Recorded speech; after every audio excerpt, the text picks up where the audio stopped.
Hello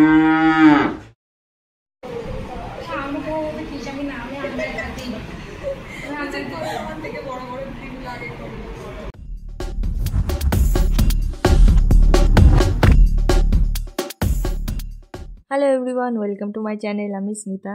তো আশা করি আপনারা সবাই ভালো আছেন। তো চ্যানেলের নাম চেঞ্জ করে দেওয়ার পর এটা আমার প্রথম ব্লগ। তো যারা জানেন না তাদেরকে বলে রাখি, আমার আগে চ্যানেলটির নাম ছিল দিল তো বাচ্চা হাজি, এখন সেটা আমি আমার নিজের নামে করে নিয়েছি। আমি সকাল সকাল উঠে রেডি হচ্ছি, তার কারণ আজকে আমি নার্সিং স্কুলে যাব, আমাদের রেজাল্ট বেরিয়েছে সেটা আনার জন্য। তাছাড়া আমি খুব এক্সাইটেড ছিলাম আজকে সবার সঙ্গে দেখা করার জন্য। অনেকের মনে হতে পারে আমি রেজাল্ট আনতে যাচ্ছি, তাও কেন অত সাজুগুজু করছি। ভাই, প্রথম কথা ইচ্ছে হয়েছে তাই সাজছি, আর দ্বিতীয় কথা আমার ফেলের টেনশন নেই, আমি জানি আমি পাস করে গেছি। তো ফাইনালি আমি রেডি হয়ে বেরিয়ে পড়েছি। যেখানে আমার ওখানে 11:30 পৌঁছানোর কথা ছিল, সেখানে আমি 11টায় বাড়ি থেকে বেরোলাম। আর যাই হোক, ভাগ্যক্রমে আমি টোটো পেয়ে গেছিলাম, ওই কারণে টাইম মতো ট্রেনটাও পেয়ে গেছিলাম। তো অবশেষে আমি আমার গন্তব্যস্থলে পৌঁছে গেলাম। ফ্রম ফিলিং বিরক্তিকর জায়গা টু ফিলিং নস্টালজিক। আহা, কথাটা বলেও কি শান্তি পেলাম। ভিডিও করছে, আমার জন্য কেউ অপেক্ষা করছিল, ভেবেও ভালো লাগে। তারপর রেজাল্ট নিয়ে আমি বেশিক্ষণ বসতে পারিনি, কারণ আমাকে এসএসকেএমে যেতে হয়েছিল, আমার সেখানে একটা কাজ ছিল। ওই কারণে দিনগুলো যেন কত তাড়াতাড়ি চলে যায়। এখানে এসেও কত স্মৃতি মনে পড়ছিল, সেই প্রথম নাইট ডিউটি, সেই বাস ভর্তি করে সবাই হই হুল্লোড় করে আসা।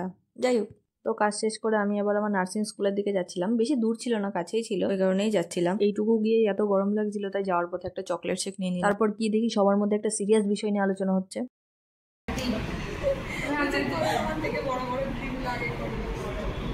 আমি তো ওই জন্য প্রথমেই বললাম তোরা বাচ্চা কাচ্চা না, মানে 29 বা 30 হবে। অত জানি না ভাই, 29 কি 30 কি 41 আমি জানি না।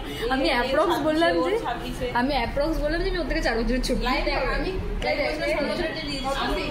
আমি যখন হোস্টেলে থাকতাম তখন আমি বলতাম আমি 26 দিয়ে করবো, বলো 26 আমার বলো 30।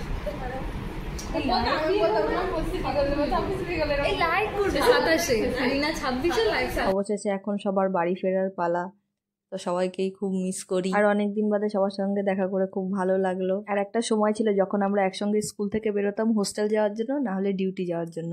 আজ আমরা একসঙ্গে বেরোচ্ছি ঠিকই, কিন্তু আমাদের সবার রাস্তা আলাদা আলাদা। ডিউটি যাওয়ার সময় এই মেট্রো স্টেশন দিয়ে যখন যেতাম, কি হল্লা করতে করতেই না যেতাম।